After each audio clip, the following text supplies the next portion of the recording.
আজ আর আপনাদের জ্ঞান দেবো না, সত্যি সত্যি গল্প করব। আর আপনাদেরও যদি এরকম কোনো অভিজ্ঞতা হয়ে থাকে কমেন্ট বক্সে জানাবেন।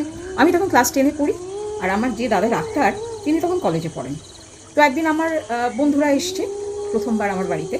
দাদার ঘরের দেওয়ালে ঝোলানো রয়েছে পুরো মেরুদণ্ডের সবকটি হাড় একদম নারকেল দড়ি দিয়ে গেঁথে একটি মালা করে। বন্ধুরা আমাকে বলে একটু জল খাবো। আমি জল নিয়ে এসে দেখি তারা ঘরের বাইরে দাঁড়িয়ে কাঁপছে। কি হয়েছে?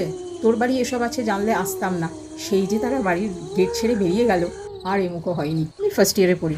কলেজে অ্যানাটমি ডিসেকশনের ক্লাসের সঙ্গে সঙ্গে প্রাইভেটে প্র্যাকটিস করতে পাতিপুকুরের একটি ডিসেকশন হলে যেতাম। ভোরবেলা, শীতের দিন, অন্ধকার, ঘুটঘুটে।